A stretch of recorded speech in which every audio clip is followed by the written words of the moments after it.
Техник технологийн хөгжил хөдөлмөрийн зах зээлд шинэ эргэлтийг авчраад байна. Тодорхойлбол хэмэл оюун ухааны хэрэглээ өсөн нэмэгдэхийн хэрээр зарим төрлийн ажил мэргэжилд хүний оролцоо шаардлагагүй болж байгаа нь ажилгүйдлийг нэмэгдүүлэх эрсдлийг дагуулах болсон.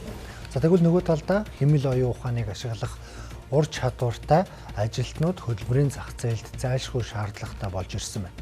Энэ сэдвээр 2025 оны хүний нөөцийн салбарын үндэсний зөвлөгөө чухалж байна.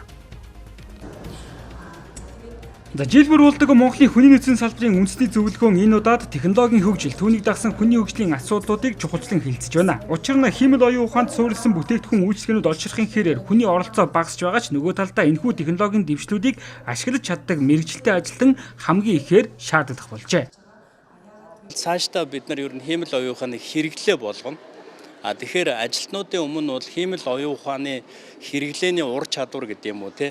Одоо энэ жилийн бидний энэ сэдв бол нэг symbiosis human and AI гэж байгаа. Тэгэхээр цаашдаа энэ symbiotic intelligence гэдэг томьёол бол гарч ирэх юм байна гэж дэлхийн нийтээр ярьж байгаа. Энэ нь болохоор ажилдаа хэмэл оюун ухааныг хэрхэн хэрэгэлдэг вэ ур чадвар. За чуулганыг хамтран зохион байгуулж байгаа Зангийн цэхимээний хувьд л ихэд үйл ажиллагаанд хэмэл оюун ухааныг нэвтрүүлж эхэлснээр ажлын байранд зуушлах харилцааг илүү хялбарчилжээ.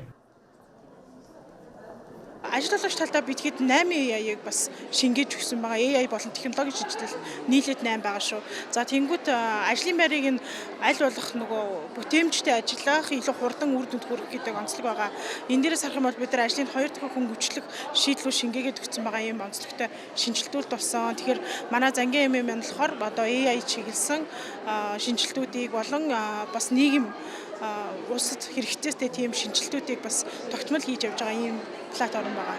Ирээдүйдээр нь та бүхний ажлын байрыг хэмэл оюун ухаан биш, хэмэл оюун ухааныг эзэмшсэн хүмүүс олж орлох юм байна гэдэг тийм мессежийг өгсөн тийм арга хэмжээ олж чадчихна. Тэгээд За хүний нөөцийн мэргэжил нь Монголын хамгийн эрэлттэй 10 мэргэжлийн тоонд ороод байна. Тэгвэл өнөөдөр Монголын хүний нөөцийн салбарын хөгжлийн чиг хандлагаан хилцэж, хэмэл оюун ухаанаас болгоомжлох бус эсрэгээр зохицон ажиллаж үйл ажиллагаанд нэвтрүүлэх хэрэгцээ шаардлагуудыг судалж танилцлаа.